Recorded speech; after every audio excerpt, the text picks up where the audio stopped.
Shalom jemaat Tuhan. Haleluya, kita boleh berkumpul di tempat ini. Berapa banyak orang yang bersuka cita hari ini? Boleh lambaikan tanganmu, berikan senyum yang terbaik buat kanan kiri. Luar biasa. Mari kita masuk dalam doa. Kami bersyukur Tuhan, kami bersuka cita hari ini sebab hari yang Tuhan kasih indah buat setiap hidup kami. Saat ini kami mau puji Engkau, kami mau bersuka cita atas nama-Mu Tuhan. Sebab Kau Allah yang baik buat hidup kami, sebab Kau Allah yang luar biasa buat hidup kami Tuhan. Ringankan kaki kami untuk kami boleh melompat, ringankan kaki kami untuk kami boleh menari buat Engkau Tuhan. Kami mau bersuka cita atas nama-Mu Yesus. Dalam satu nama Tuhan kami Yesus Kristus, setiap orang yang percaya di tempat ini boleh katakan sama-sama amin. Saya mengundang Bapak Ibu untuk bangkit berdiri. Kita mau pujikan pujian yang terbaik buat Tuhan.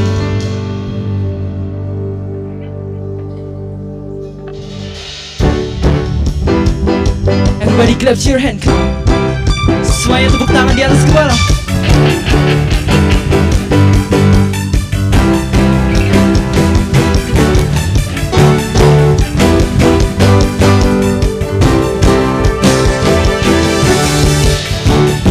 Rohmu bekerja, tiada yang dapat hentikan. Ada lawatan besar,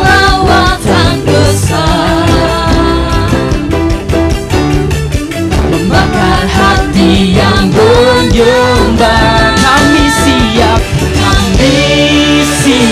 nyatakan karena bumbung dahsyat kuasa-Mu tak pernah berubah.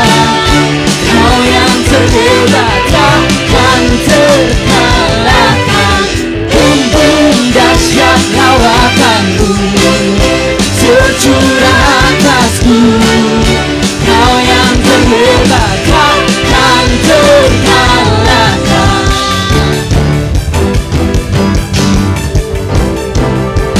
Mari let's sing. Bila Rohmu bekerja, tiada yang dapat hentikan. Tiada yang dapat hentikan.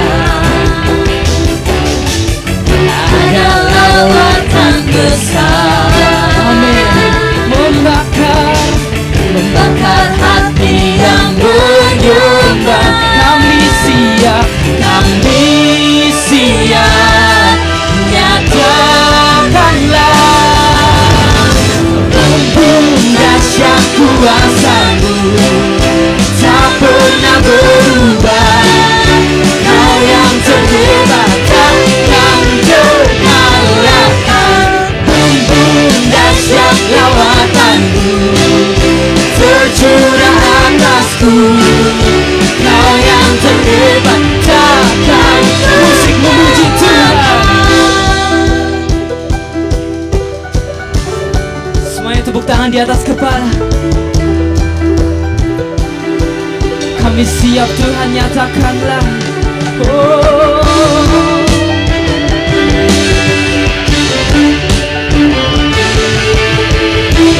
Bersama-sama dengan saya katakan kami siap, nyatakanlah. One, two. Kami siap, nyatakanlah. Kami siap, nyata. Musik memuji Tuhan.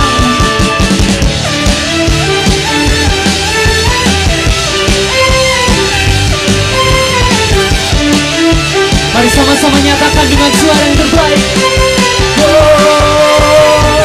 Bumbung dahsyat kuasa-Mu tak pernah berubah. Kau yang terhebat takkan terkalahkan.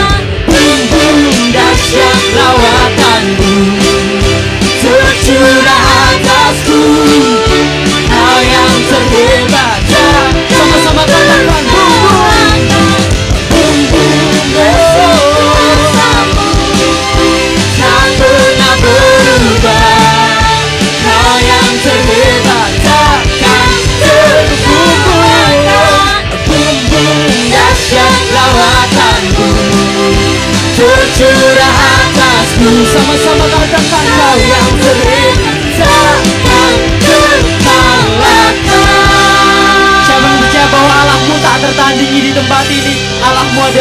di atas segala Allah. Kita mau puji Dia lebih lagi, come on.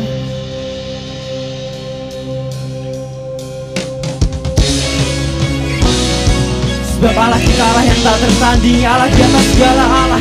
Kami sembah Engkau Tuhan.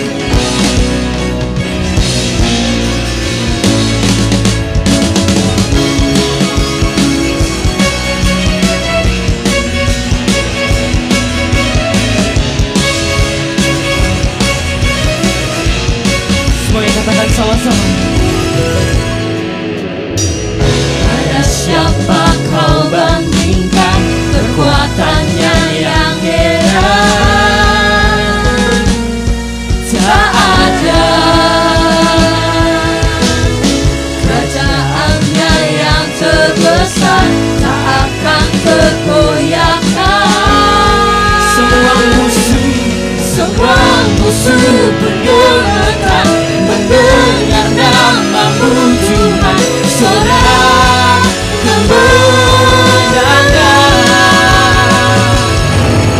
sungguh tak tertandingi, tak ada yang setara denganmu. Hanya Yesus Tuhanlah yang terhebat, jauh melebihi dari penguasa di dunia. Kerajaanmu kekal.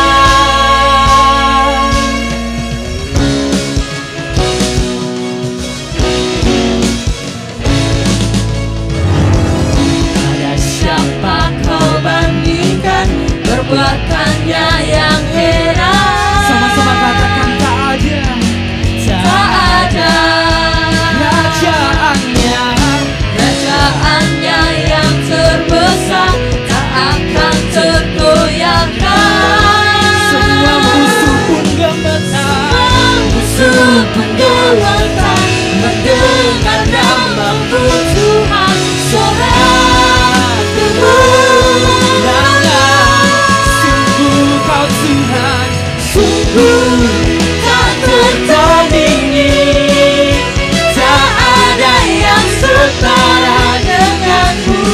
Hanya Yesus Tuhanlah yang terhebat, jauh melebihi dari penguasa di dunia. Kerajaanmu kekal. kami percaya bahwa Engkau tak tertandingi Tuhan. Oh,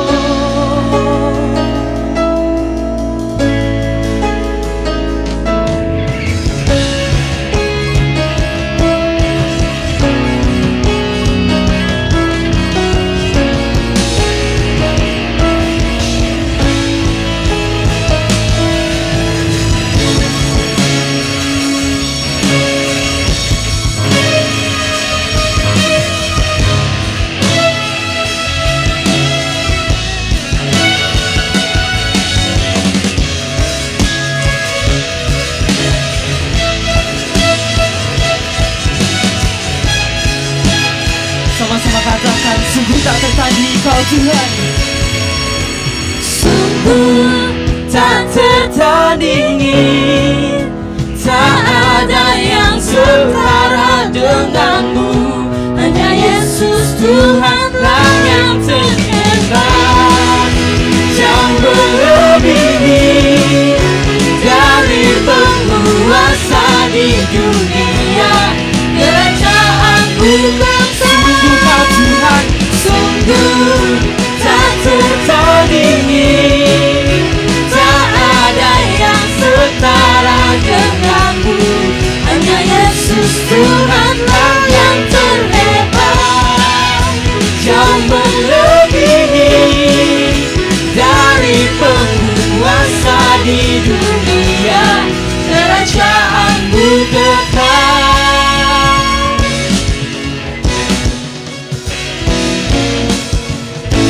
sorak-sorak termulia buat nama Yesus. Haleluya. Jemaat Tuhan dipersilakan duduk kembali. Tetap dalam hadirat Tuhan.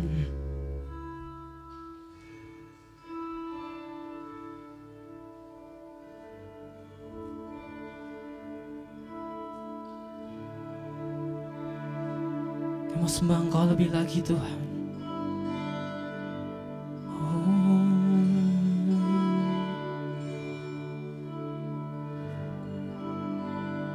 Kami mau mengalami Engkau pribadi Tuhan dalam kehidupan kami Yesus. Mengenalmu merupakan satu tujuan kami Tuhan, untuk boleh mengalami Engkau, menyatakan Kau kudus, Kau suci Tuhan. Suci, suci, suci, Tuhan Maha Kuasa. Kami puji Engkau Tuhan, Engkau kami puji di pagi yang teduh. Suci, suci, suci, suci, Kau Tuhan, berada dan kuasa, Allah Tritunggal.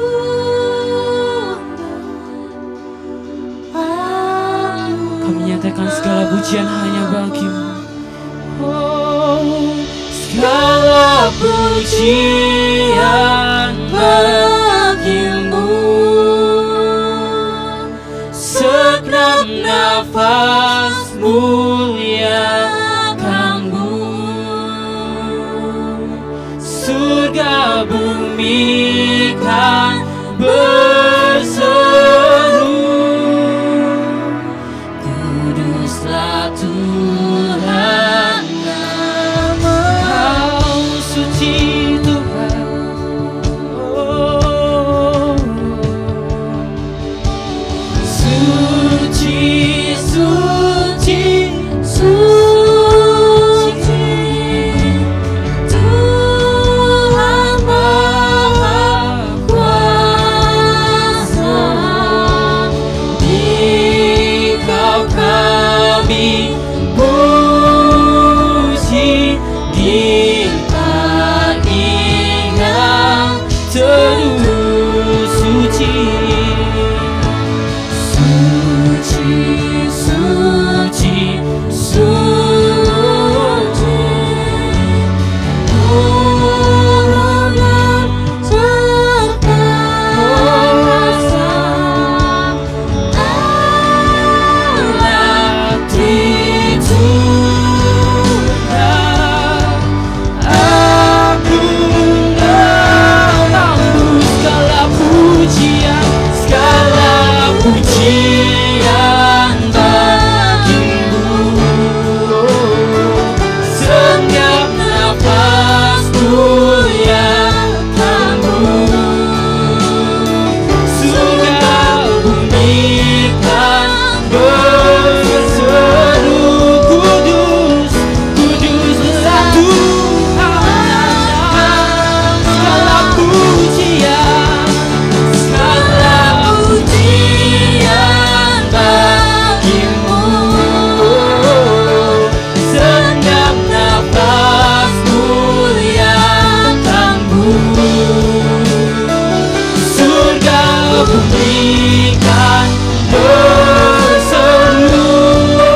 dan bumi kan berseru kudus, kudus Engkau Allah yang kudus. Oh segala pujian mari jemaat Tuhan, segala pujian bagimu. Setiap nafas muliakanmu. Sudah bumi kan berseru, kuduslah Tuhan. Segala pujian, segala pujian sedang nafas muliakanmu. Surga bumi dan berseru, kudus segala pujian, lebih lagi kami nyatakan bagimu. Segala pujian sedang nafas muliakanmu. Surga bumi kan berseru, kuduslah Tuhan, kuduslah Tuhan namamu, kuduslah Tuhan namamu, kuduslah Tuhan namamu.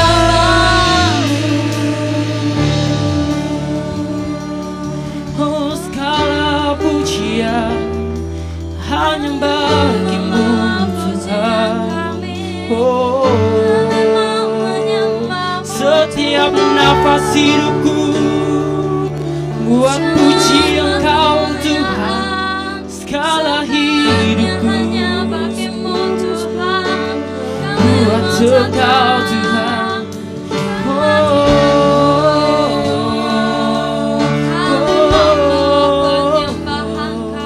Kami bersyukur Tuhan, kami bersyukur Yesus. Segala pujian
hatiku, segenap jiwaku Tuhan, untuk sembah Engkau.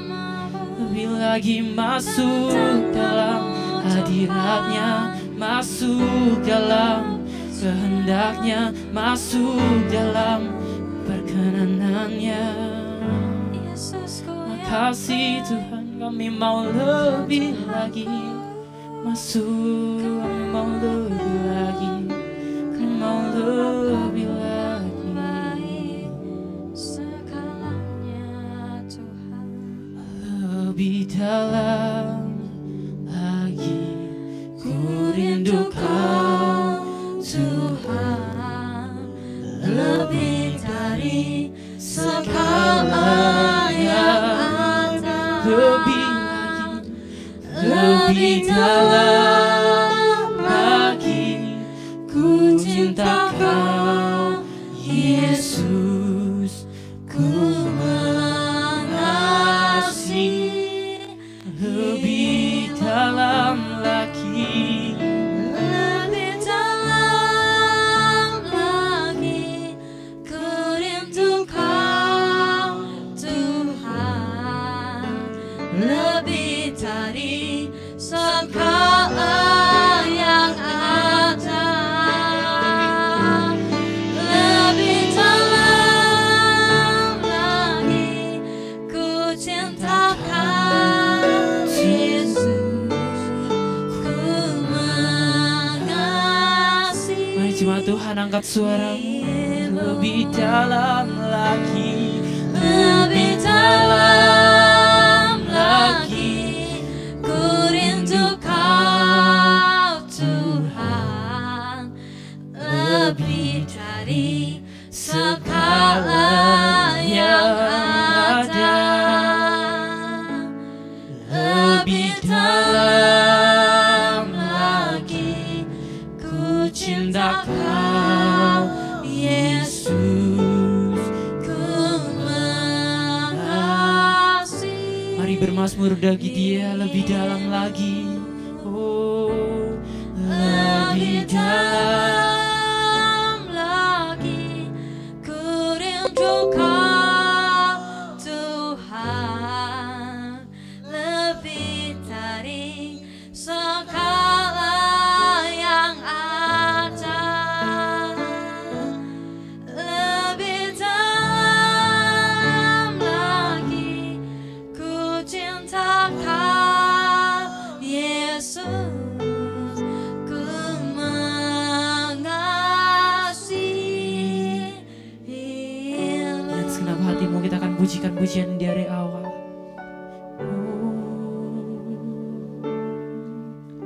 Satu hal yang ku rindukan, ya Tuhan, selalu berada di dekat-Mu Dengan segenap hati, dengan segenap hati, dengan segenap jiwa, ku menanti di satu hadirat-Mu. yang ku rindukan, Satu hal yang ku rindukan, ya Tuhan, selalu berada di selalu dekatmu, berada di dekat-Mu. oh, Dengan segenap hati, dengan segenap jiwa, ku menanti di hadirat lebih dalam lagi, lebih dalam lagi, ku rindu Kau Tuhan, lebih dari segala yang ada, lebih dalam lagi, ku cinta Kau Yesus, ku mengasihi.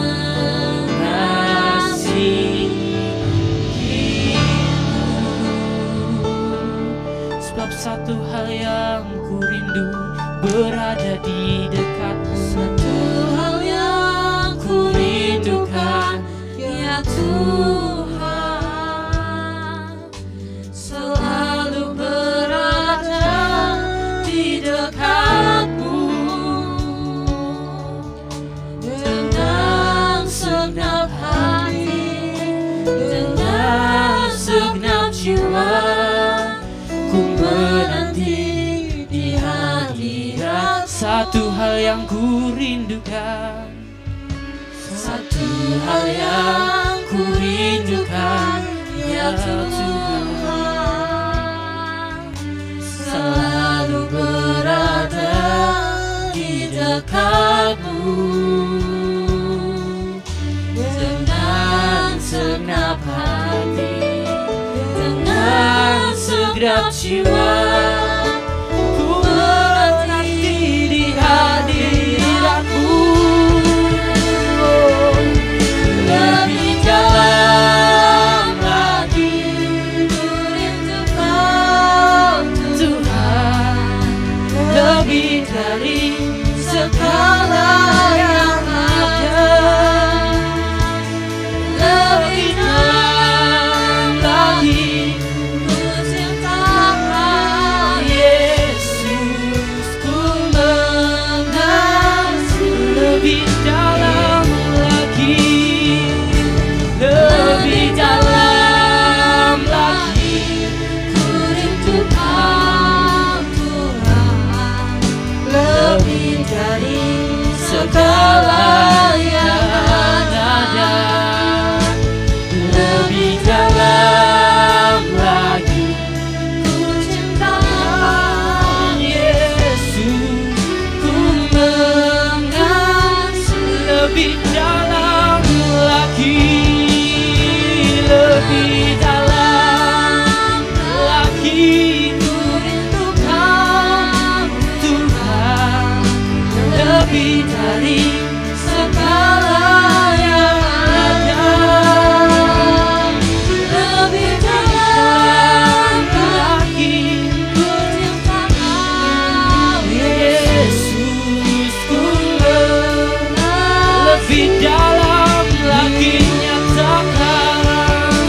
Lebih dalam lagi ku cinta Tuhan, lebih dari segala yang ada. Lebih dalam lagi ku cinta Kau Yesus, ku mengasihi. Lebih dalam lagi, lebih dalam lagi ku rindu Kau Tuhan, lebih dari segala.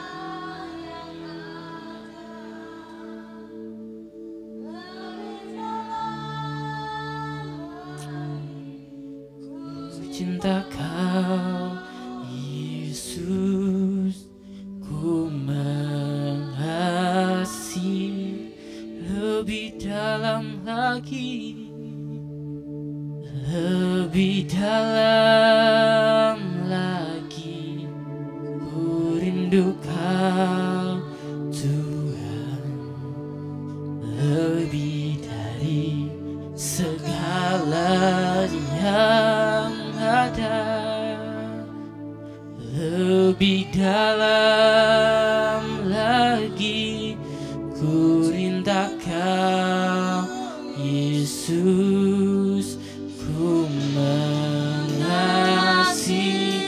Lebih dalam lagi, lebih dalam lagi ku rindu Kau Tuhan, lebih dari segala yang lebih dalam lagi. Ku cinta Kau Yesus, ku mengasihi-Mu.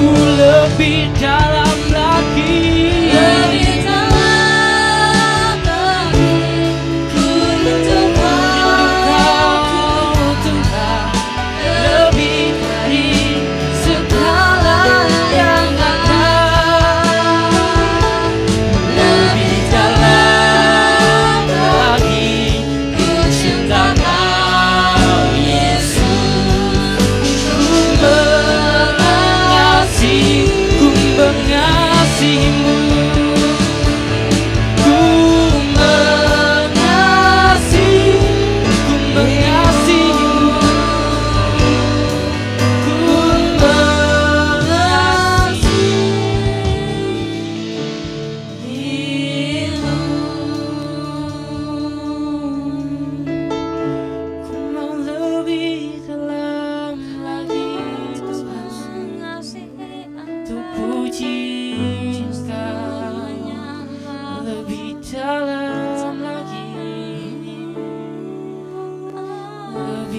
dalam lagi.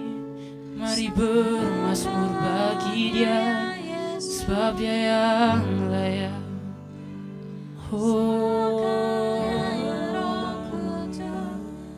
Terima kasih Tuhan, terima kasih Yesus.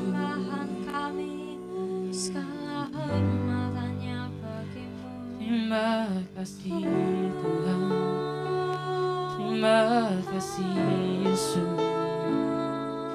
Bersyukur yang mau mengenang Kau lebih lagi Tuhan, lebih dari setiap pribadi yang kami kenal Yesus.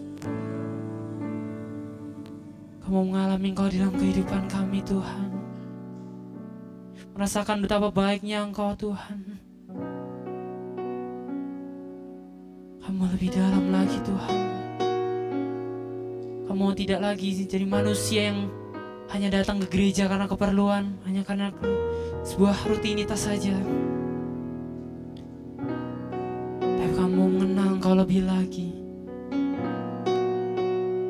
lebih dari pribadi yang bahkan kami pernah kenal Tuhan.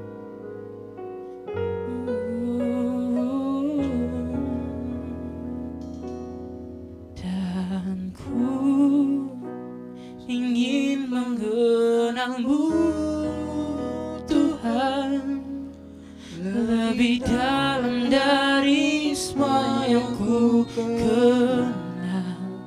Oh, tiada kasih yang berlebihmu.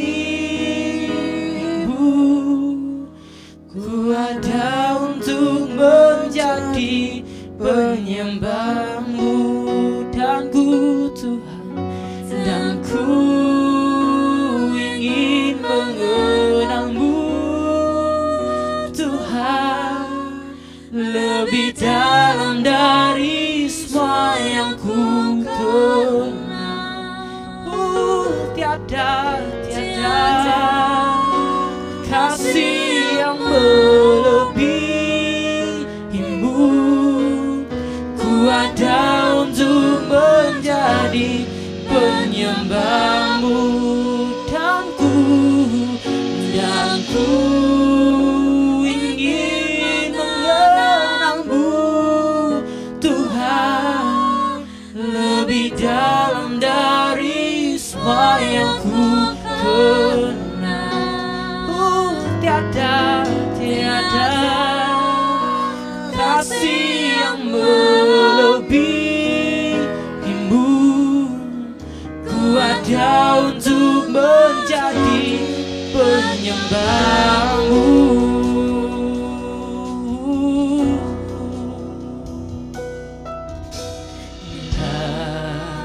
Ku buka mataku dan lihat wajahmu,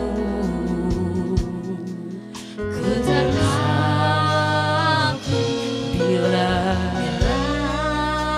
ku lihat hidupku dan karya tanganmu. Ku tersanjung karena semua yang baik dalam hidupku, itulah karyamu. Kau beri kesempatan yang baru, dan ku ingin mengenalmu Tuhan, lebih dalam dari semua yang ku kenal. Tiada kasih yang melebihimu. Ku ada untuk menjadi penyembah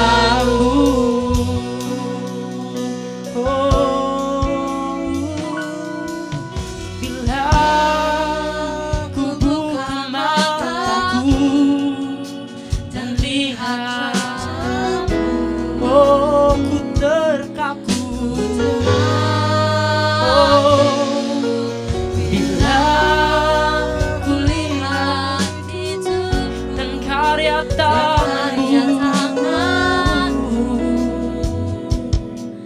ku tersanjungkan semua yang baik dalam hidupku.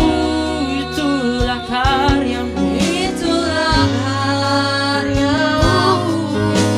kau beri kesempatan yang baru, dan ku ingin mengenalmu Tuhan lebih dalam dari semua yang ku kenal.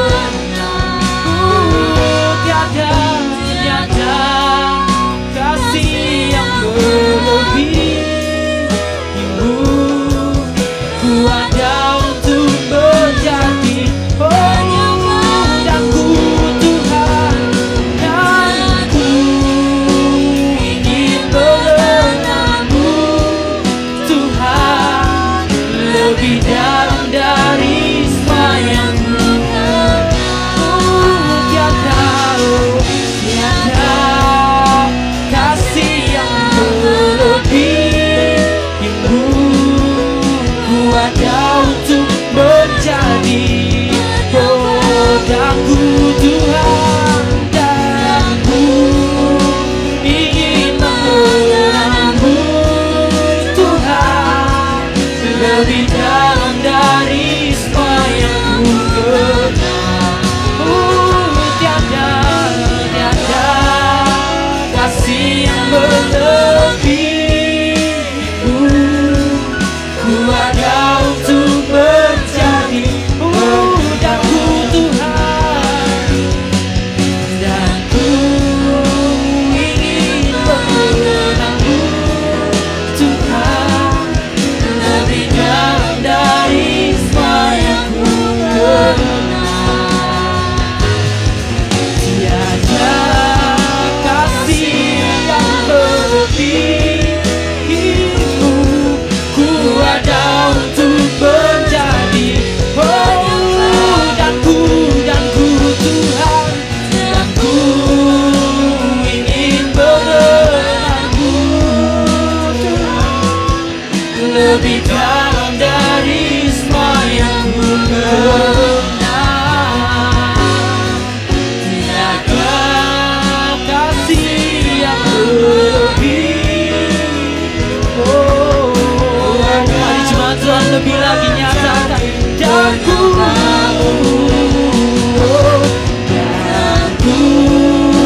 ingin mengenalmu Tuhan lebih dalam dari semua yang ku kenal.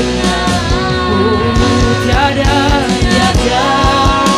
kasih yang melebihimu. Ku ada untuk menjadi penyembah. Ku ada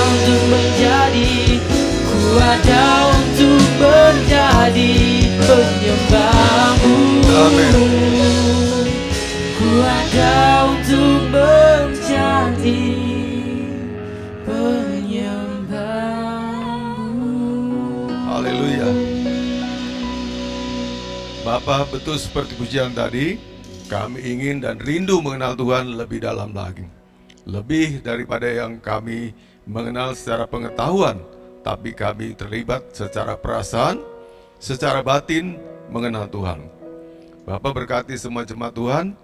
Ini adalah ibadah yang penting dan juga firman yang penting buat kami semuanya, supaya kami tahu untuk apa kami datang ke gereja, karena kami perlu mengenal Tuhan lebih dalam lagi. Dalam nama Yesus kami berdoa dan mengucap syukur. Amin. Salam Bapak dan Ibu. Ya, kita udah masuk minggu kedua September. Tema pada pagi ini mengenal dan mengalami Tuhan. Setelah minggu yang lalu, Bapak udah ngajar tentang keadaan yang buta, bebal, dan degil. Buta itu artinya menolak atau tidak kenal Tuhan. Buta, kalau buta kan nggak lihat siapa-siapa ya. Kalau buta tuh nggak kenal siapa-siapa. Jadi buta tuh menolak atau tidak kenal ya. menolak atau tidak karena selubungi. Ada selubung yang buat dia tidak lihat Tuhan, tidak kenal Tuhan. Lalu ada bebal dan degiling. Ada kenalnya tapi nolak, kenal tapi keraskan hati ya. Nah ini bebalan ini keraskan hati. Nah sekarang pagi ini sampaikan, lalu apa tuh mengenal Tuhan? Yang buta tadi tidak kenal Tuhan karena nolak, tidak ingin, tidak rindu. Yang ini udah datang penalannya, dia tahu sedikit-sedikit siapa Yesus itu, tapi tetap keraskan hatinya dan tidak hidup dalam kebenaran. Bisa paham bedanya? Halo? Ya, yang ini memang tidak tahu, tidak kenal. Seperti kita, teman-teman kita yang beda iman sama kita, ya. Mereka pernah dengar nama Yesus, tapi nolak, ya. Nolak, ya. Kalau bebal ini udah dapat dikit-dikit, udah terima tentang kebenaran, tapi keraskan hatinya, pakai dalih-dalih alasan. Yang ini lebih lagi. Yang degil memang mentah-mentah ditolak semuanya. Nah sekarang kalau gitu, apa itu pagi ini mengenal dan mengalami Tuhan? Nah, saya berharap Bapak Ibu dengarkan baik-baik supaya kita diberkati pagi ini. Nah, tema pagi ini mengenal Tuhan. Kenal yang dimaksud Bapak Ibu bukan kenal secara pengetahuan. Kenal itu ada dua. Kenal secara pengetahuan, tahu dia, tahu orangnya. Yang kedua, kenal secara pribadi. Ya, yang dimaksudkan pagi ini kenal secara pribadi. Aku kenal Pak Prabowo, tahu dari mana? Dari Mas Bedia, dia presiden kita. Tapi secara pribadi, aku nggak kenal dia. Dia juga nggak kenal saya. Ya mungkin dia tahunya saya warga negara Indonesia gitu aja ya. Nah, kita juga dengan Tuhan begitu. Ada kenal cuma dalam tataran pengetahuan, tahu secara pengetahuan, udah belajar agama dari kecil ya. Nih, secara pengetahuan atau knowledge-ment. Yang kedua yang dimasukkan pagi ini dalam khotbah adalah yang pribadi. Kenal pribadi. Nah, tema pagi ini yang masuk surga tuh yang kenal pribadi, bukan yang begini. Kalau ini kenalnya agamawi. Kita merasa di kita Kristen yang baik, udah masuk surga, tapi belum tentu. Yang dimaksudkan mengenal itu mengenal yang secara pribadi. Kita baca sama-sama dua ayatnya. Yohanes pasal yang ketiga, 17 ayat 3. 17 ayat 3. Udah ada kok, bisa dibuka lagi. Itu ya. Bisa dibacakan ya. Cukup besar apa kurang besar? Cukupan ya.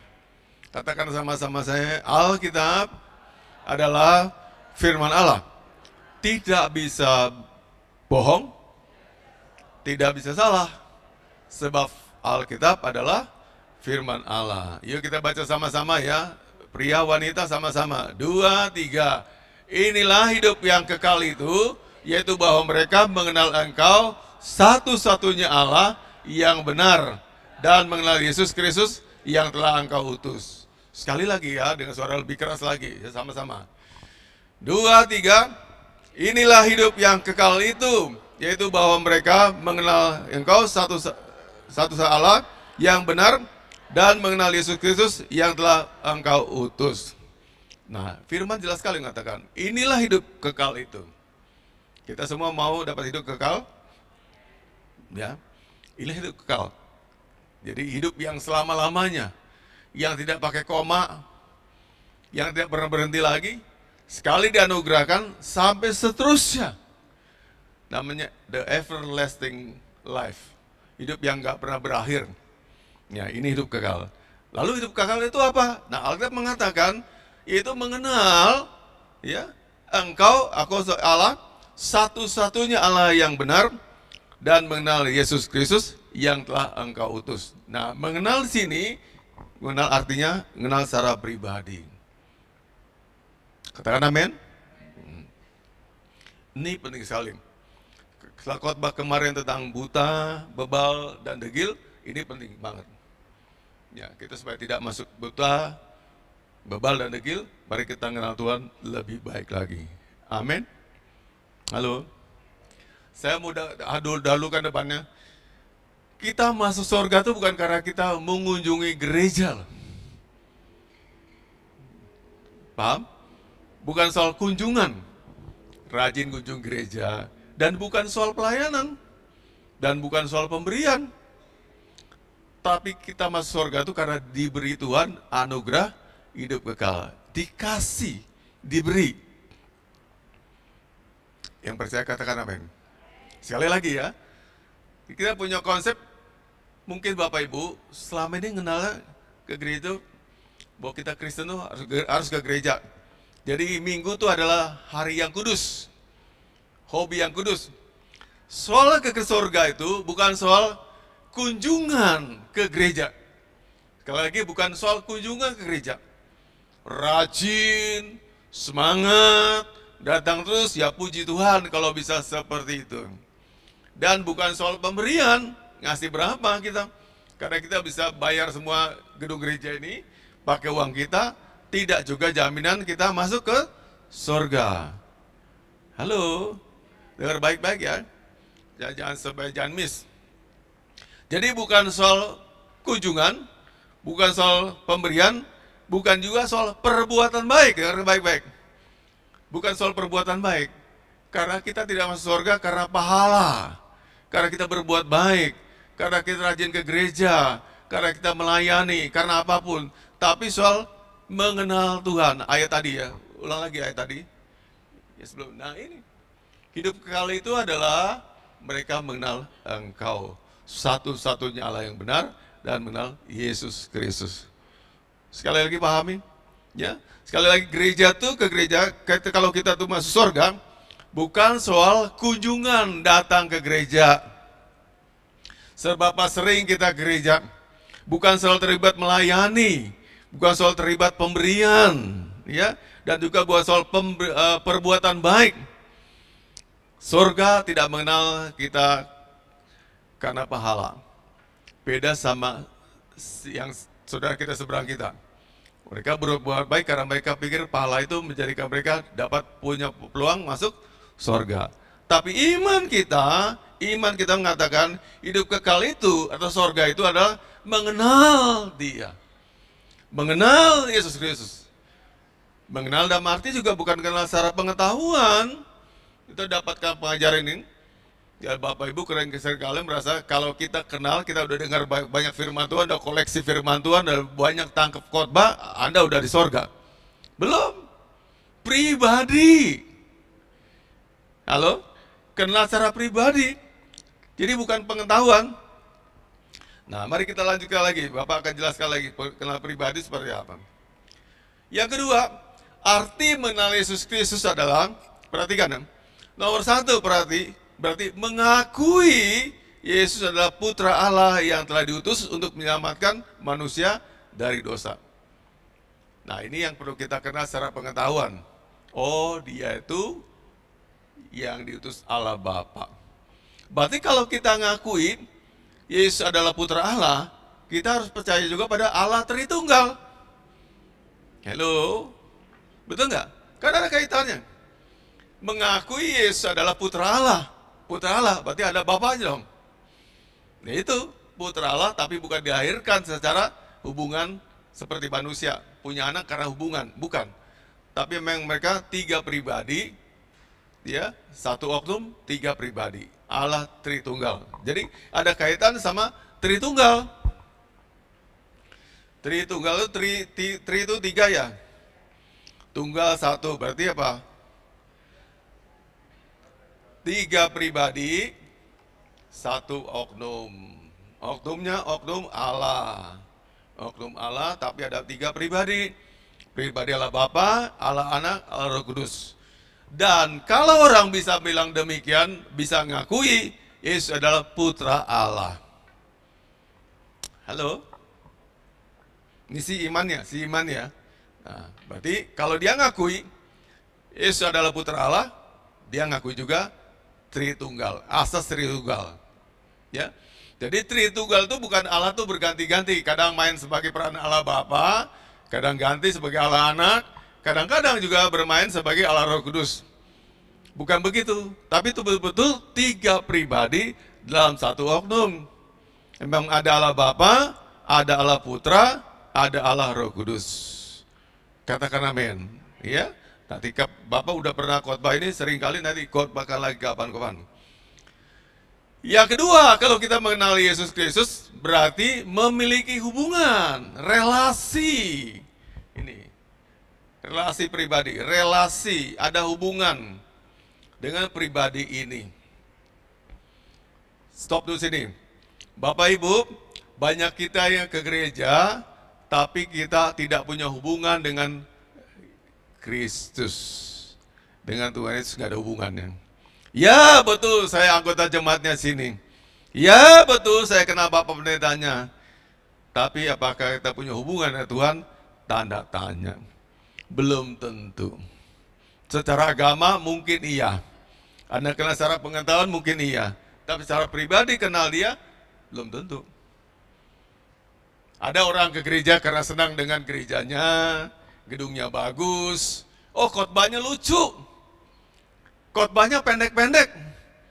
Oh, ada orang gereja juga senang karena temannya banyak. Bisa pinjam uang lagi. Oh, temannya banyak, baik-baik lagi. Support saya. Ada orang gereja karena, ya dari kecil saya orang Kristen. Saya gereja karena nurun dari papa mama saya. Itu tidak punya hubungan. Maka sekali lagi, apakah saudara memiliki hubungan dengan Tuhan? Keberadaan kita di sini nih, di sini ada hubungan dengan Dia. Tapi banyak orang di gereja tidak ada hubungan dengan Kristus. Itu yang dimaksudkan dalam ayat 17 pernah Tuhan berkata, "Nyala engkau, aku tidak mengenalmu." Matius 7 ayat berapa? 22, 23. Kita buka coba ya. Matius 7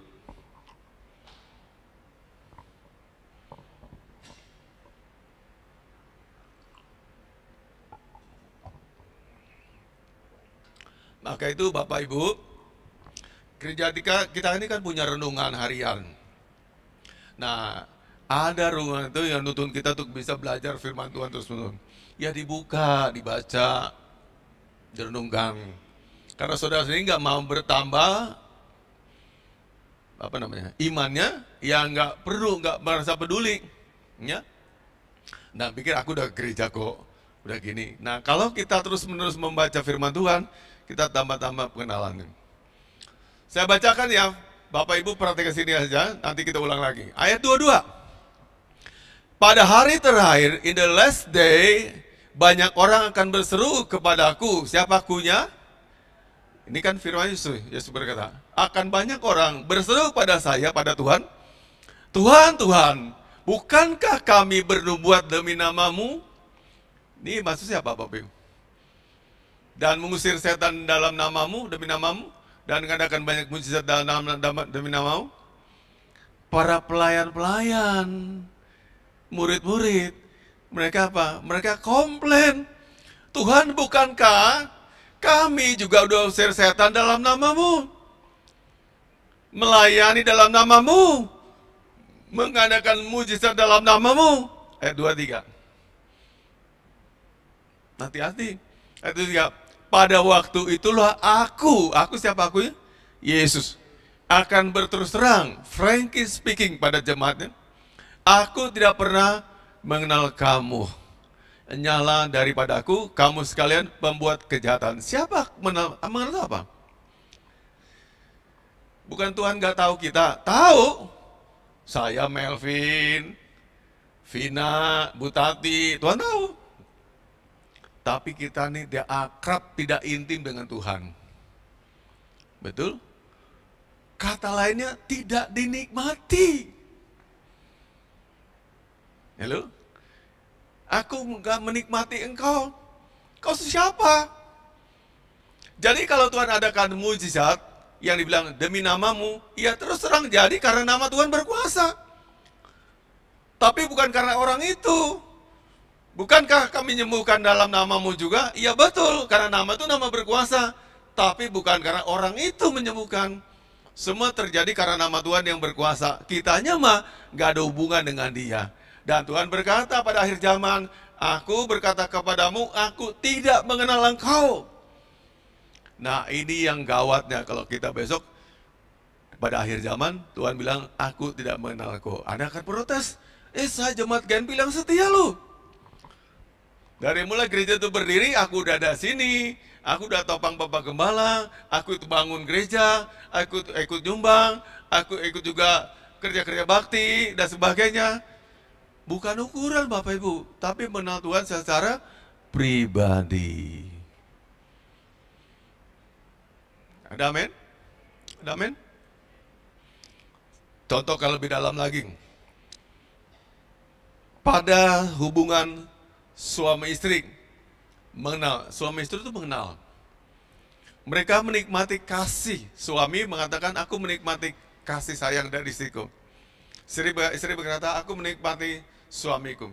Kebaikannya yang terasa banget. Artinya, kalau seperti saya dengan Mami, kasih sayang saya, perbuatan saya mungkin tidak dialami oleh Bu Agus, Bu Agus ya. Bu Heni itu Bu Agus ya. Tidak dialami Bu Heni, tapi Bu Heni ngalami kasih sayang dari Pak Agus. Nah, ini kami mengenal. Kenapa? Saya menikmati hubungan intim ini.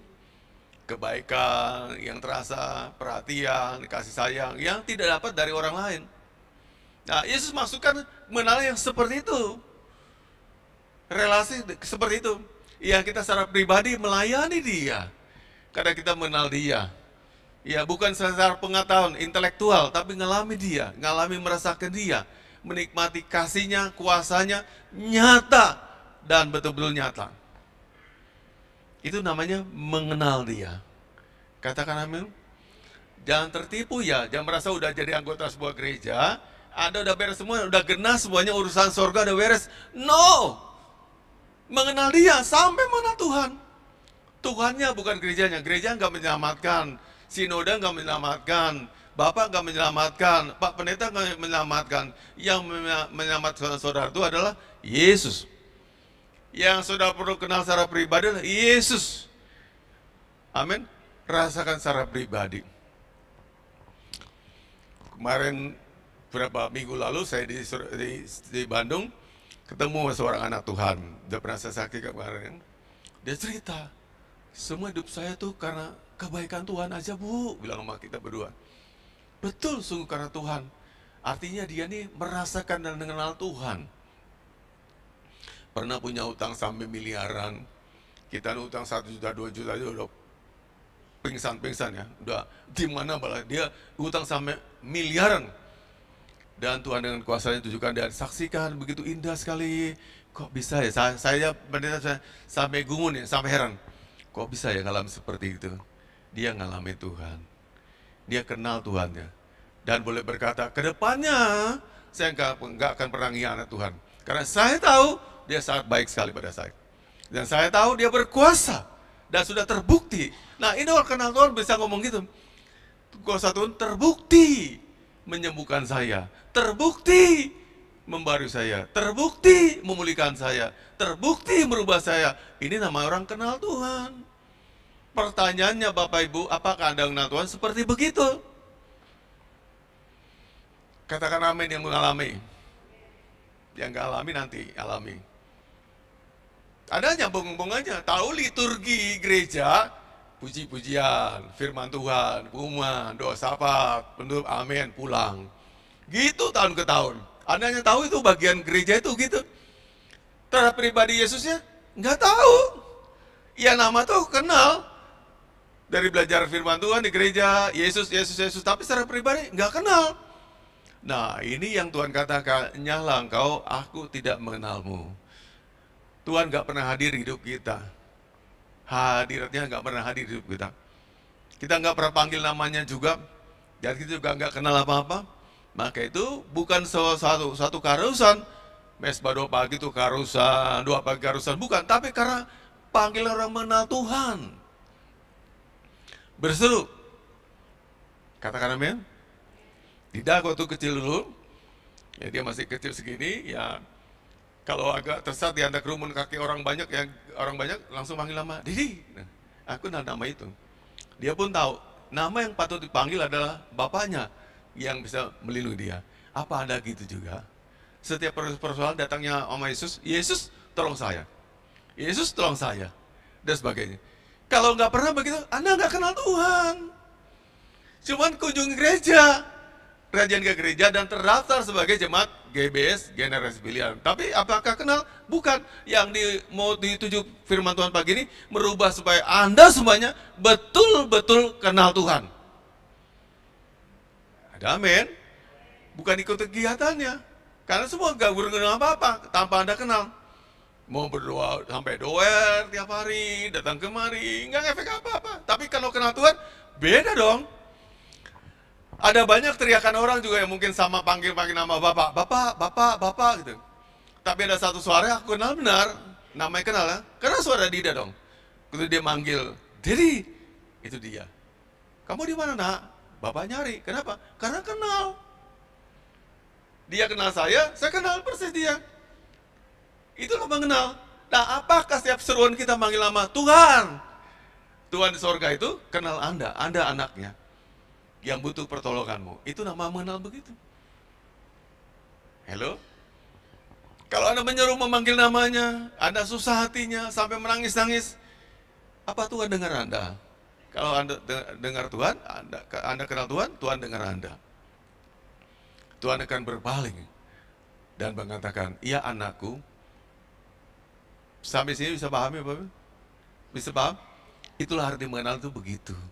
Secara pribadi kenalnya. Kalau saya teriakan, Pak Prabowo, apa doer, dia nggak dengar, nggak tahu saya. Betul nggak? Tapi kalau Bapak kenal pribadi, saya SMS, saya WA dia, Pak tolong Pak, aku butuh uang, kalau terdesak begini-gini, dia bisa suruh asistennya, kirim Pak Melv itu 5 juta, dia butuh hari ini, karena kenal. Kalau kita ingin mengalami Tuhan, mengalami pertolongannya, zamannya, sentuhannya, kenali dia. Bukan secara pengetahuan, tapi secara pribadi kenal dia. Nah, usahakan dapatkan itu.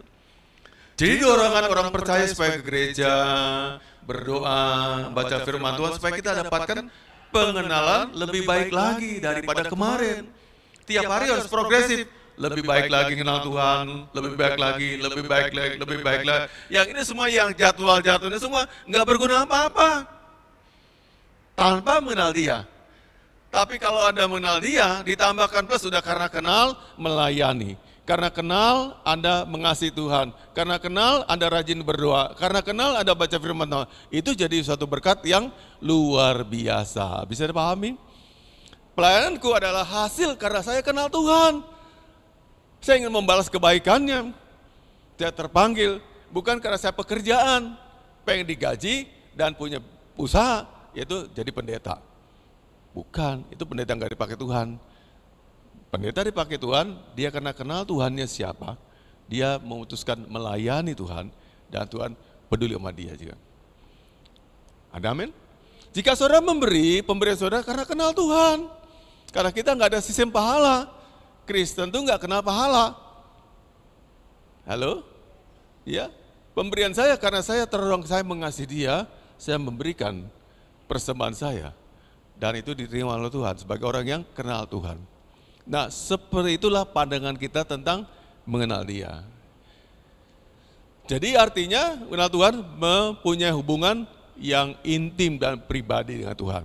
Yang berikutnya, yang ketiga, kenal Yesus Kristus berarti menerima Yesus sebagai Tuhan dan Juru Selamat. Katakan amin. Begitu saya menerima, apa yang saya dapatkan? Saya diberikan keselamatan. Saya dapat upah kekal, hidup kekal karena Tuhan yang memberikannya. Selamat sekali lagi, keselamatan saudara itu bukan hasil perbuatan baik. Selamat saudara itu karena diberi pemberian Tuhan. Katakan amin dong. Pemberian Tuhan, sekali lagi, pemberian. Nah ini makanya supaya kita semua sadar, Anda akan berubah besok-besok, akan semangat melayani, semangat berdoa, karena Anda sadar keselamatan saya itu bukan hasil usaha. Anda tidak punya usaha apa sama sekali. Itu pemberian Tuhan. Kita buka Efesus 2 ayat 8. Supaya kita bertobat ya. Tapi yang gini-gini kok bisa jadi dibutakan. Udah lama jadi jemaat, Anda nggak tahu bahwa ini pemberian. Given by the Lord, Tuhan yang ngasih, bukan Anda nggak dihitung sama sekali. Kita berdasar semua orang berdosa, ya saya pendeta juga, saudara semuanya adalah orang berdosa. Jadi kalau saudara diberikan Tuhan hidup kekal, itu adalah pemberian Allah. Ya, mari kita baca sama-sama Efesus 2 ayat 8. Ya, siap? 2, 3. Sebab karena kasih karunia kamu diselamatkan oleh iman. Itu bukan hasil usahamu, tetapi pemberian Allah. Pemberian Tuhan. Dikasih. Tapi jalan untuk terima pemberian tadi itu ada satu syaratnya. You dan saya punya iman. Ada amin? Nah, karena kita tidak karena usaha saya, Bapak Ibu, tapi karena pemberian Allah, maka saya berutang dong. Betul nggak? Utang budi secara ilahi karena kasih karunia. Aku yang tidak layak dapat surga, tidak layak hidup kekal, saya diselamatkan karena Tuhan baik memberikan keselamatan pada saya. Buat kita nih. Terus ada balasan dong. Betul nggak Bapak Ibu? Ada balasan. Aku juga memutuskan saya melayani dia. Pelayananmu bukan karena profesi, bukan karena bakat, bukan karena mau tampil, tapi karena membalas kebaikan Tuhan. Ada amin? Halo? Kayak mana Bapak ceritakan tentang siapa? Ponira. Ada nama tuh, ada filmnya, Ponira Terpidana. Ponira itu seorang TKW di Arab Saudi. Dengan tuduhan dia membunuh majikannya. Lalu benak divonis hukum matian. Nah, udah datang dulu tim advokasi dari Indonesia Kirim. Ketika dipimpin oleh Pak Otto Hasibuan. Berangkat 50 orang loh. Pengacara-pengacara di biaya Indonesia. Gagal. Lalu Pak Menteri, Pak Menlu, ya, ketika itu berangkat sendirian. Dia melihat celah hukumnya. Bahwa ada celahnya, kalau dekati keluarganya bisa menerima si tersangka tadi, yang terpidana tadi dianggap sekeluarganya, maka bisa ada damai, hukum mati dibatalkan. Pergilah beliau ke Arab Saudi tanpa protokoler. Langsung menjumpai keluarganya. Dinegosiasi, ya, akhirnya bisa diterima, dianggap sebagai keluarganya. Kemudian Pak Menlu pulang, ketika itu geger juga istana Arab Saudi. Karena ada Pak Menteri, level menteri datang tanpa tahu berita apa-apa. Hanya nemui keluarga daripada yang mati tadi. Dan setelah bebas, Ponira datang ke Jakarta, mampir ke rumahnya Pak Menlu. Siapa kamu? Kan dia kenal orangnya. Dia cuma tahu nama, diurus urusannya udah beres. Pak, ini mau terima kasih nih, Ponira, Ali Alatas tadi nggak tahu orangnya. Dia ketemu, dia bilang, Pak, saya adalah Ponira, saya terpidana mati karena kasus begini-begini. Oh, kamu orangnya, baru kenal Pak Ali Alatas. Kemudian setelah negosiasi, ngomong-ngomong dia bilang gini, saya mau kerja di tempat Bapak. Loh, saya udah punya pembantu lu banyak. Dan 4 orang pembantu saya, aku nggak butuh tenaga kerja, kamu pulang ke kampung. Dia bilang, tidak Pak, saya mau mengabdi, digaji nggak digaji, saya mau mengabdi sini.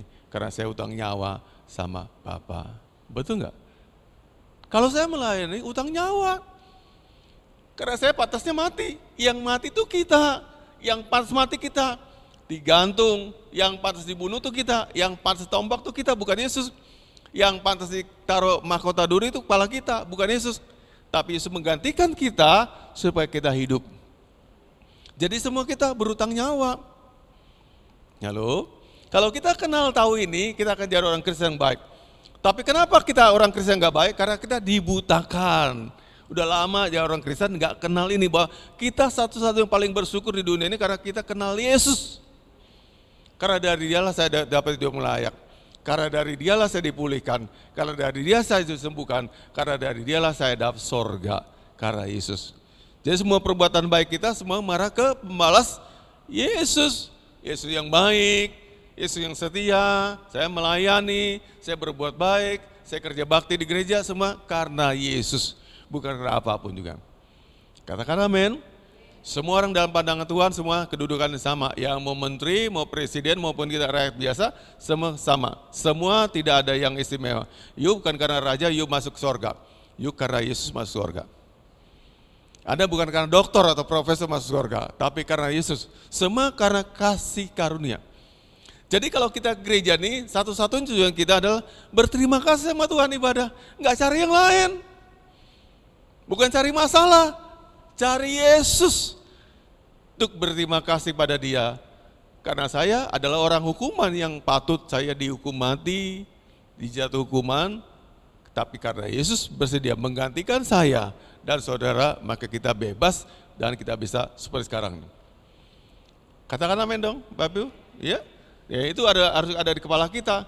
Aku gereja bukan karena kewajiban, bukan karena hari Minggu yang kudus, yang suci, takut sama Bapak Gembala di absen, tapi karena Yesusnya itu. Pribadi Dia tuh yang kita hormati. Saya datang karena Yesus telah mengasihi saya. Saya datang karena Yesus mengampuni saya. Saya datang karena Yesus memberikan saya surga yang mulia. Katakan amin. Klik lagi berikutnya.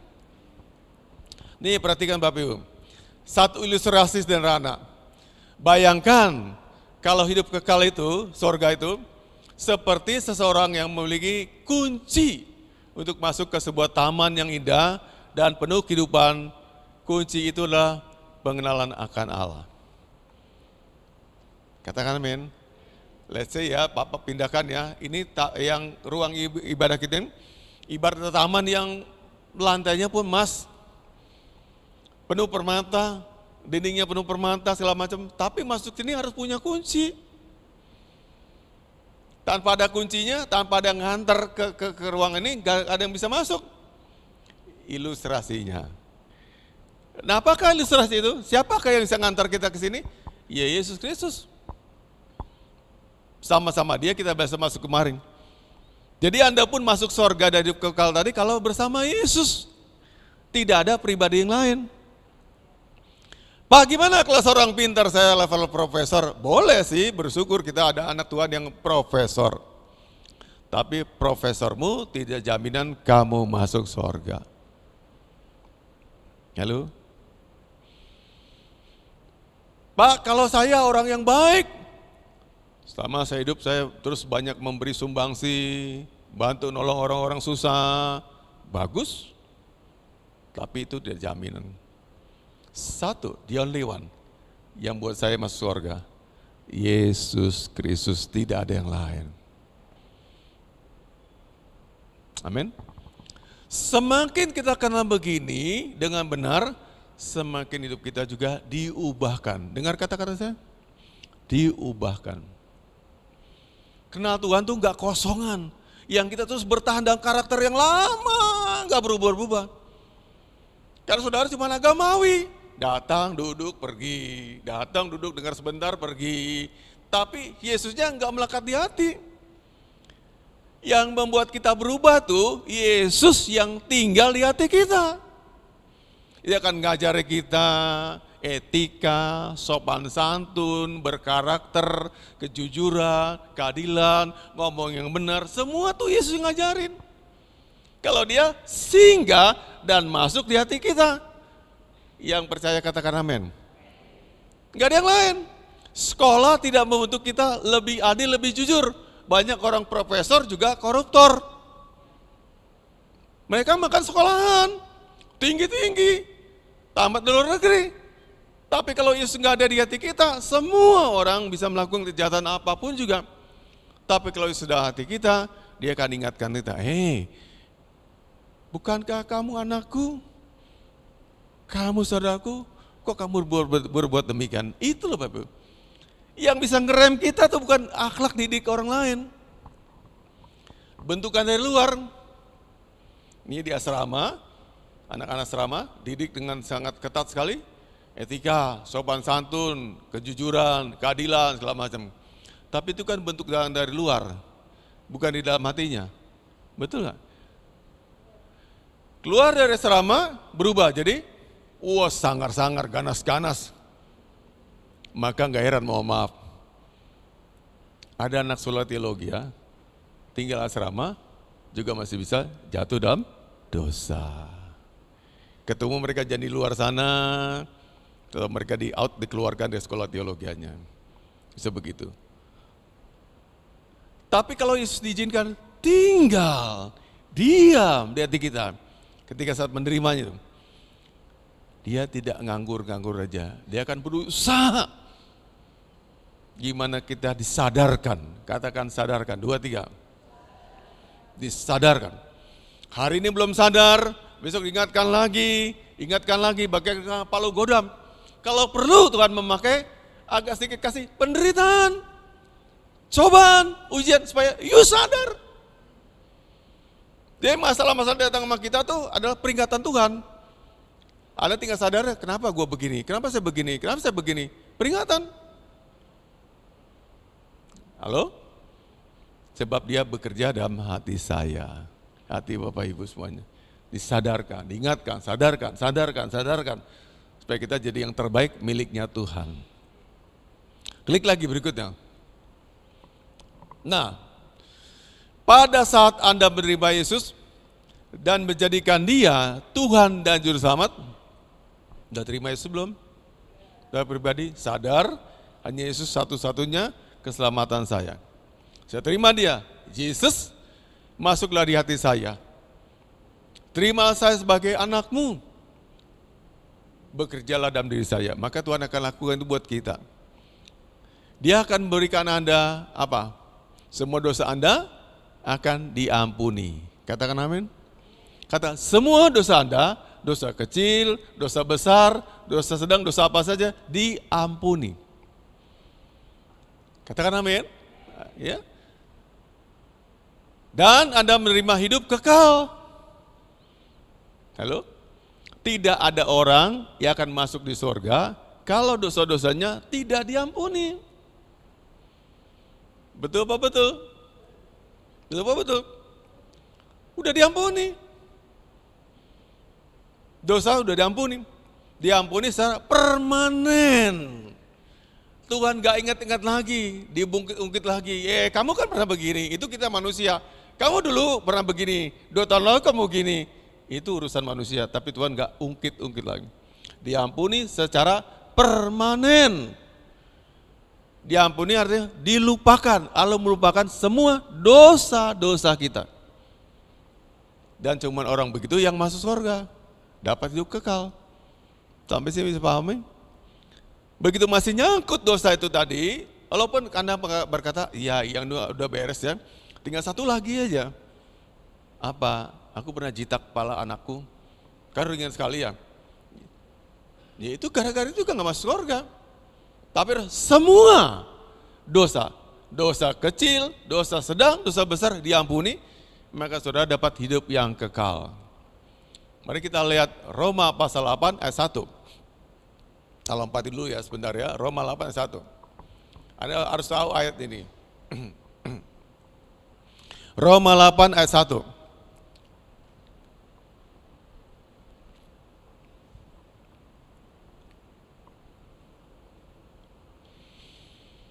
Ya, sama-sama kita baca. 2, 3. Demikianlah sekarang tidak ada penghukuman bagi mereka yang ada di dalam Kristus Yesus. Katakan amin dong. Sekali lagi, katakan amin. Baca lagi ya, sekali lagi. 2, 3. Demikianlah sekarang tidak ada penghukuman bagi mereka yang ada dalam Kristus Yesus. Jadi ketika Anda tuh menerima Yesus sebagai Tuhan dan Juru Selamatnya, apa yang terjadi? Tidak ada lagi penghukuman. Ya orang tidak dihukum ya masuk surga. Tinggal bersama-sama dengan Tuhan. Selamanya. Unless kecuali dia berubah setia. Ikut, kemudian tidak ikut lagi. Nah jadi hati-hati. Kalau Anda tuh murtad maksudnya. Ya pernah nyatakan ikut Tuhan, tidak ikut Tuhan lagi. Nah itu hati-hati. Kalau sempat balik lagi, kalau nggak balik lagi, ya. Sekali lagi ya, saya baca ya, Bapak Ibu perhatikan. Maka demikianlah sekarang, bagi orang yang tadi terima Yesus, tidak ada penghukuman bagi mereka yang ada di dalam Kristus. Saya cuma bebas dari hukuman, kalau saya, tinggal dalam Yesus Kristus. Di luar itu saya orang terhukum. Bapak Ibu orang terhukum juga. Sampai saatnya saya terima Yesus secara pribadi, maka saya free, bebas dari apa? Hukuman. Katakan amin dong. Saya doakan supaya semua terbuka mata hatinya. Pagi ini firman yang penting banget. Yang ketutup, takutnya saya ada yang nanti melencengnya gak masuk surga. Jemaat Tuhan. Jadi sekali lagi, tidak ada kita satupun yang ke surga karena usaha. Bukan. Tapi karena pemberian Yesus buat saya. Kenapa? Karena saya percaya pada Dia. Begitu saya dalam Dia, kata firman Roma 8:1, tidak ada lagi penghukuman. Aku tidak layak dihukum. Sorga dan neraka. Sorga tempat orang yang bebas hukuman. Katakan amin. Neraka tempatnya siapa? Yang dihukum. Kalau tidak ada penghukuman bagi saya, tempat saya di mana? Sorga. Itulah hidup yang kekal. Paham sampai sini? Jangan capek yang kenal ini. Jangan capek untuk nangkap ini, karena ini penting. Saya kan Anda akan dibuat banget sih, gak ngerti. Akan biarkan itu. Jangan izinkan lewat. Firman yang kali ini jangan izinkan lewat. Gitu saja. Tapi masuk hati dan Anda aminkan, Anda berubah. Sekali lagi, tidak ada penghukuman bagi mereka yang di dalam Kristus. Karena itu stay terus dalam Tuhan. Sampai kapanpun. Susah, kaya, miskin, sederhana, diam Tuhan terus. Anda akan dapat upah hidup kekal. Tapi kalau Anda tinggalkan imanmu, urusannya jadi berbeda. Oke, kembali lagi ke teks tadi. Ya, nah udah sampai sini ya tadi ya. Ya, kebenarannya tidak ada penghukuman bagi mereka yang ada dalam Kristus. Roma 8:1 kita baca. Jadi saudara, setelah kita tadi tidak dihukum, ya, kita akan otomatis berelasi. Relasi apa? Mengenal Tuhan. Kenapa? Sama-sama orang yang saya masih kandidat ke sorga, tapi sorga juga hanya mengizinkan orang-orang yang tidak hukuman. Dia tidak urusan orang-orang hukuman, tapi orang yang sama-sama tidak dihukum adalah berelasi. Katakanlah gini, tempat ini tempat orang-orang kandidat-kandidat yang tidak akan dihukum. Maka papi bisa ngomong sama kalian bebas. Nah juga gitu, sorga dengan kita bisa terhubung. Kenapa? Sebab saya bukan orang hukuman. Yesus tidak akan hukum saya. Maka saya dan dia bisa punya koneksitas, punya hubungan. Kenapa? Antara orang yang tidak dihukum dan Yesus yang tidak menghukum saya. Sampai sini bisa mengerti? Tapi kalau saya orang yang kandidat hukum, tidak bisa berhubungan. Kenapa? Karena saya punya masalah. Aku udah dipandang Tuhan orang yang punya masalah. Kenapa saya calon-calon orang terhukum? Sebab saya belum terbebas dari semua dosa-dosa saya. Tapi begitu Anda bebas, Anda punya koneksi dengan Tuhan dan tidak bisa bebas ngomong-ngomong Tuhan. Nah inilah yang masukkan Tuhan kata mengenal aku mengenalmu. Kenal kenapa? Saudara orang-orang yang terbebas dari hukuman. Sahabat-sahabatnya Yesus, teman-teman Yesus, koleganya Yesus yang sama-sama akan menempati di surga kelak. Kemana tempat kita kalau kita udah mati? Sorga. Yakin katakan sorga. Tempat ke sorga. Gue bisa berkata gini lagi, ya mudah-mudahan, insya Allah, kalau saya berbuat baik saya akan ada di sorga. Tidak, sorga tempatmu. Sebab apa? Tidak ada hukuman lagi bagi orang-orang yang diam tinggal dalam Kristus. Roma 8:1. Aku udah gak terhukum lagi. Bebas. Karena saya, karena Yesus. Yang buat saya tidak terhukum Yesus. Sehingga saya bisa kenal dia. Kenapa? Sama-sama statusnya orang yang tidak terhukum. Tidak ada batasan, tidak ada lagi apa-apa. Sekat antara kita dengan dia. Sama-sama orang terhubung dengan Tuhan. Katakan amin. Kenapa tabir bait Allah itu terputus, sobek dari atas sampai ke bawah? Itu kan simbol adanya sekat. Dulu orang kudus dan Tuhan yang Maha Kudus ada sekatnya. Ya bisa sembarang orang masuk ke orang Maha Kudus. Tapi ketika Yesus menebus dosa manusia, siapapun orang kalau di dalam Tuhan bisa terhubung dengan Tuhan. Tidak lagi sekat ruang Maha Kudusnya. bebas, sobek dari atas sampai ke bawah. Kita bisa bertemu dengan Tuhan kapan saja. Syaratnya memang kita orang yang bebas hukuman. Dan siapa orang bebas hukuman? Yang dalam Kristus Yesus. Ada amin? Sampai sini bisa mengerti Bapak Ibu? Kalau nggak bisa ngerti, masih dibutakan nih. Dan doakan khusus lagi. Berarti Anda masih terbuta, buta, nggak ngerti nih. Harus ngerti nih. Ini adalah dogmatika Kristen. Katakan dogmatika Kristen. Ini dogmatika Kristen. Yang utama, ya. Kalau kita belajar tentang karakter hubungan pria dan wanita, saya belajar nama mata kuliahnya etika. Ya. Tapi apa dogmatika? Ini dogmatika nih yang sering. Ini mati hidupnya kita. Alasan kita dibenarkan karena saya beroleh kasih karunia dan pengampunan dari Tuhan. Bukan karena perbuatan saya. Namanya dogmatika. Paham Bapak Ibu? Ya, bukan usaha saya, tapi karena Tuhan. Anda sekolah teologi, pasti masuk surga enggak? Pasti surga enggak? Enggak pasti. Kecuali satu ini. Hidup dalam Tuhan. Jadi kuncinya semua urusan surga adalah Yesus Kristus Tuhan itu. Itu diterima, masuk di hati kita, Anda beroleh kehidupan yang baru di surga. Tapi Anda tolak Tuhan, maka Anda juga akan ditolak Tuhan juga. Maka itu kalau kita balik Matius 7 22-23 kan berkata demikian. Enyahlah engkau sebab aku tidak mengenalmu. Kenapa? Yesus tahu dia tidak ada di hatinya orang-orang itu. Kan begitu ya. Yesus tidak ada di hatinya jemaatnya. Walaupun dia bilang, Yesus, saya kan menyembuhkan karena namamu juga. Saya berbuat ini karena namamu juga. Tapi kalau saudara tidak tinggal di hatinya Tuhan, dan Tuhan tahu kalau tidak ada di hatinya dia, maka kita tidak, dia katakan tidak kenal engkau. Tidak ada apa-apanya, tidak kenal. Ya. Klik lagi berikutnya, karena saya sampai sini ya. Nah sekarang masuk pada hal mengalami Tuhan. Setelah kita kenal, kita pastinya akan mengalami dia. Katakan kenal maka mengalami. 2, 3. Sekali lagi, lebih serius lagi ya. Kenal maka akan mengalami. 2, 3. Kenal maka akan mengalami.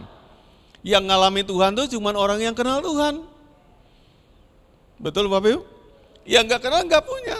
Ya tahu cerita orang lain. Orang lain bersaksi, kesaksian indah. Anda dengar kesaksian. Tapi secara pribadi aku belum mengalaminya. Nah, saya kepingin bagi bagian ini Bapak Ibu semuanya, supaya Anda jemaat Tuhan, semua punya pengalaman pribadi tentang Tuhan. Mengenal pribadi dan mengalami pribadi juga.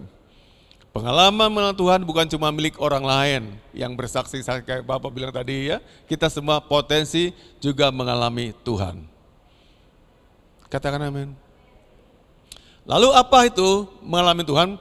Mengalami Tuhan adalah pengalaman spiritual, rohani, seseorang secara pribadi dengan Tuhan, di mana saya terlibat secara perasaan atau emosional, pengetahuan bahwa Tuhan hadir dan mengasihi saya dalam kasih dan kuasanya. Pribadi, yang beda tiap orang unik. Pak Ratu mungkin punya pengalaman pribadi, Ibu Arianti mungkin punya pengalaman pribadi, tapi ada orang ngalami, ada orang nggak ngalami.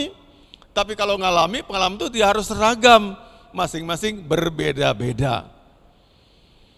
Tadi saya ceritakan tadi, jemaat yang saya temui di Bandung tadi, unik pengalamannya, dahsyat. Tapi itu dia ngalami itu, Bapak ngalami yang lain. Kan? Betul? Pengalaman pribadi saya, Bapak nih pribadi ya saya, dikasih gedung gereja ini kan juga pengalaman pribadi. Secara uang nggak mungkin. Halo, Bapak Ibu? Nggak mungkin, aku nggak punya uang. Sekarang mungkin kalau dijual ini ya 12M atau 15M lah harganya. Kurang lebih begitu. Apa saya punya uang? Nggak punya uang. Sekarang pun beli ini nggak punya uang juga. Uang kita semua kumpul jadi satu, sertifikat saudara di kampung jadi satu, tebus ini nggak punya uang. Tapi fakta nyata jadi milik kita.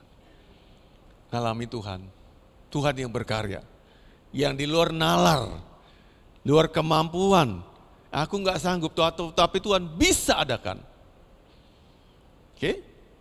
Sekaligus Bapak titip doakan. Kita sekarang dalam proses mau mensertifikatkan hak milik Dari HGB jadi hak milik nih. Udah dalam tinggal 1-2 langkah lagi ya. 1 langkah lagi jadi hak milik kita. Halo? Dan kalau dijual nilai mungkin 15 eman. Itu hak milik. Mengalami dia. Ada lagi banyak. Saudara Bapak tanya Bapak Saudara, punya nggak pengalaman pribadi dengan Tuhan kayak begini? Yang betul-betul secara pribadi, ini dia yang kerja, dan bukan orang lain lagi. Itu namanya pengalaman akan Tuhan. Secara pribadi, khusus yang melibatkan perasaan kita.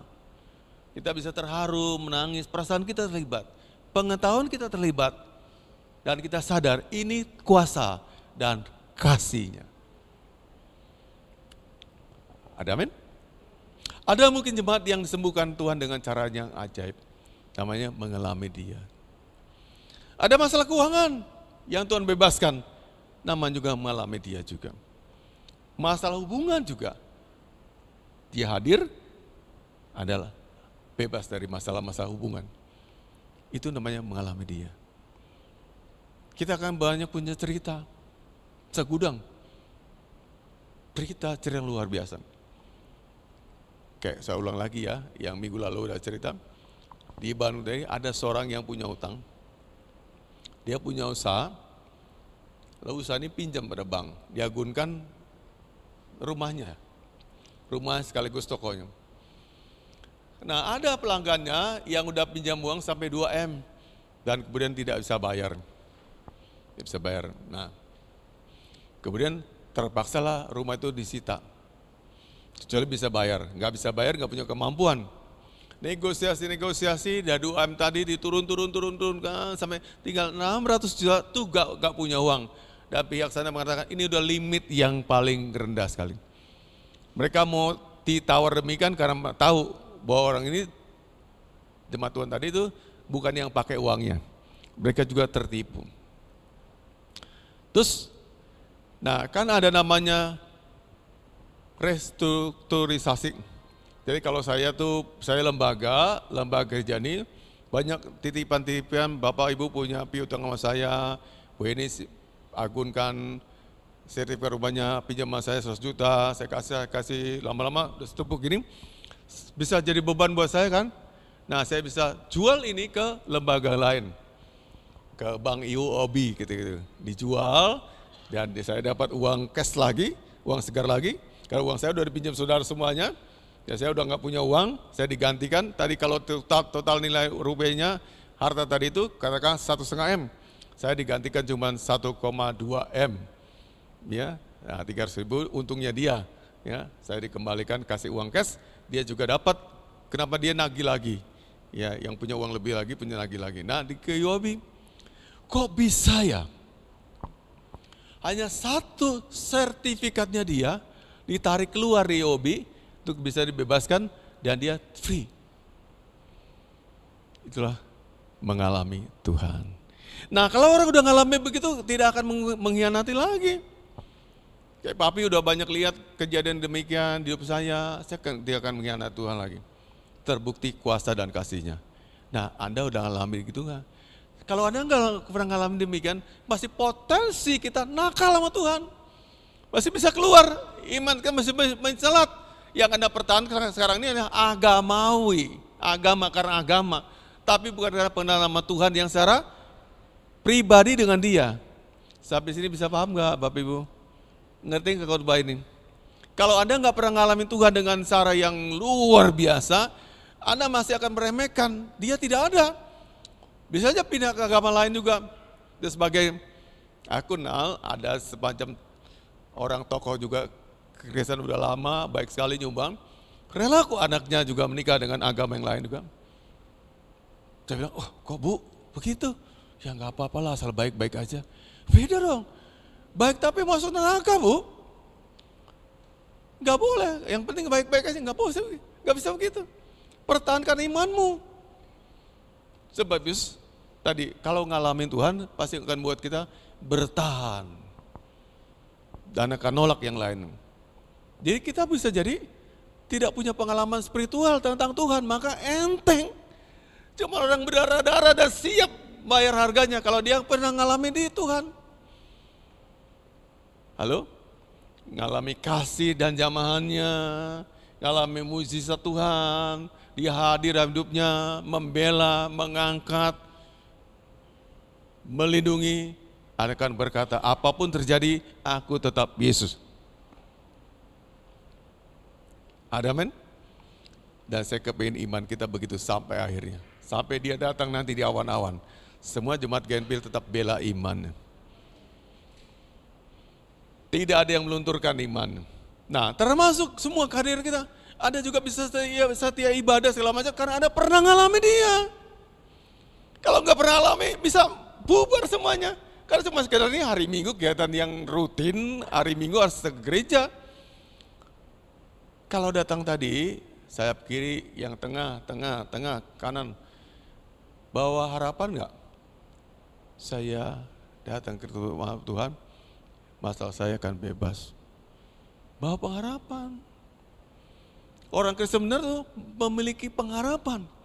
Bahwa dalam dia akan terjadi mujizat. Pak, jelaskan pada saya, bagian akhir, apa sih arti pengharapan? You berobat, sakit kepala, sakit apapun. Terus minum suatu obat, katakan Bodrek, Konimek atau apapun juga.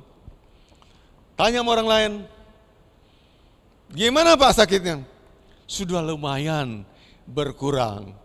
Ada pengharapan enggak? Ada pengharapan sembuh. Kenapa? Dikit lagi. Tinggal masih cenut-cenut dikit. Kan gitu ya?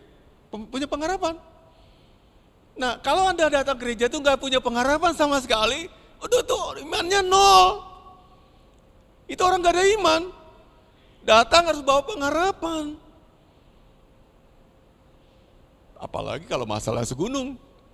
Masalah hutang, masalah begini-gini. Semua tempatnya adalah bawa ke kaki Tuhan. Tuhan, aku hanya punya pengharapan Engkau satu-satunya. Allah bisa mendamaikan saya dengan suami saya. Allah bisa mendamaikan saya dengan anak-anak saya. Allah bisa mendamaikan saya dengan tempat pekerjaan saya. Allah bisa buat lebih baik lagi semuanya. Kesehatan saya, keuangan saya, lebih baik lagi. Itu namanya pengharapan. Kalau punya pengharapan, pasti berpotensi mengalami Tuhan. Ceritakan satu lagi kisah orang punya pengharapan, yaitu perempuan yang mengalami pendarahan 12 tahun. Cocok diterima? Oke? Ini pengharapan. Gak mungkin orang itu punya pengharapan kalau dia bertimbul di hatinya berkata, asal aku sentuh saja ujung jubahnya, aku pasti sembuh.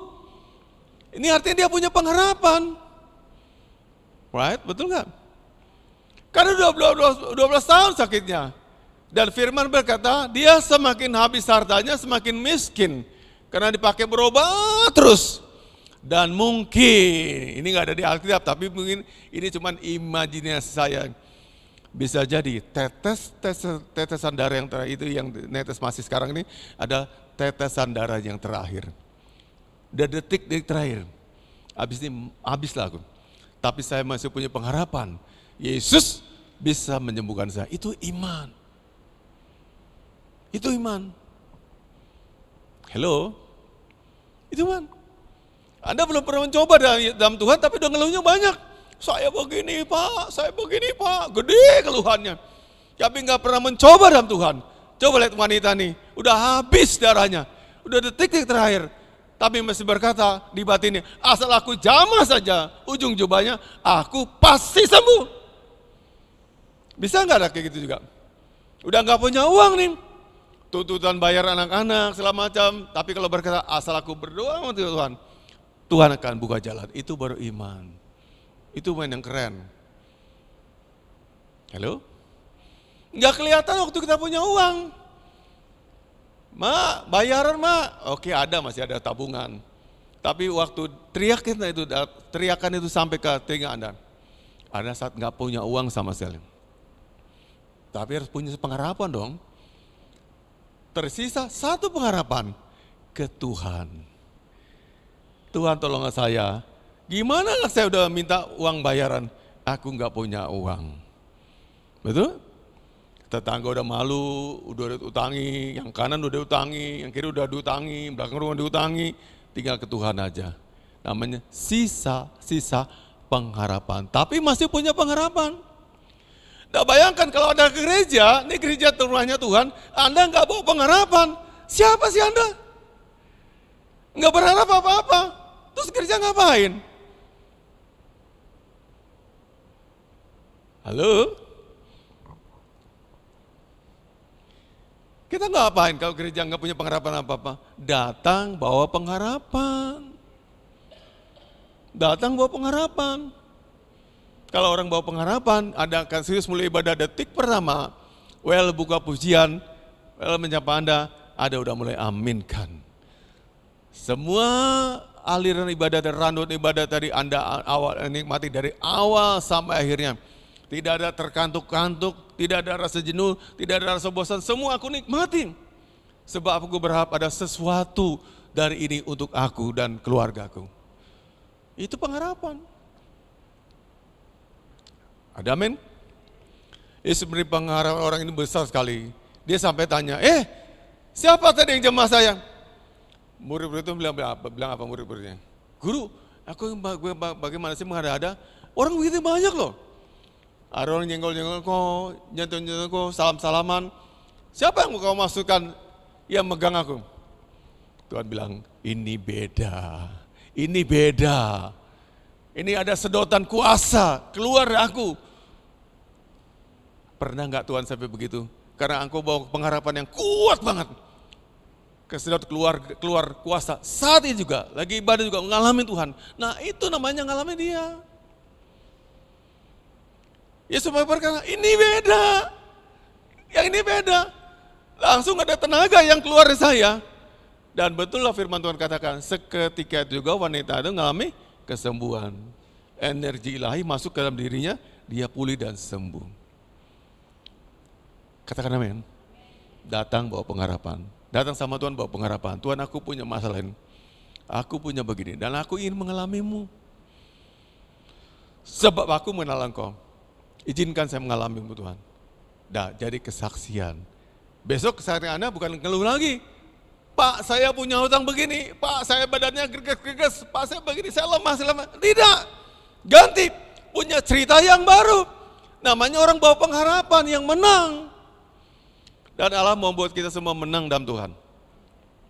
Tidak ada orang bawa pengharapan sama Tuhan, dibiarkan, diabaikan Tuhan. Kamu mah, gak usah lah. Gak layak kamu disembuhkan. Tidak. Itu cuma soal iman kita saja. Imanmu kuat apa enggak? Atau memang kita enggak bawa pengharapan? Tidak ada yang diabaikan Tuhan. Katakan amin. Cuman prosesnya berbeda-beda. Ada agak lama, ada suruh menanggung dikit begini. Karena Tuhan ngasih pelajaran buat kita.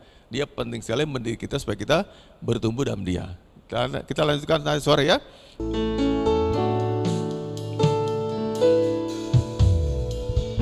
Aku rindu mengenalmu.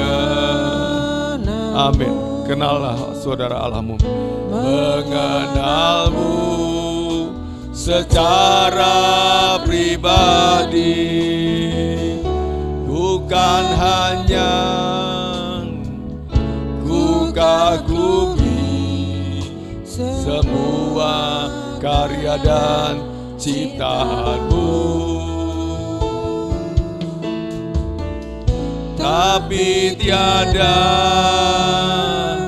ku kenal pribadi, semuanya sia-sia. Ayo semua, aku mengenalmu secara pribadi, hingga ku tahu rencanamu. Aku mengenalmu secara pribadi, lewat firman dan Roh Kudus ku kenal lagi. Aku mengenalmu secara pribadi, hingga ku tahu rencanamu.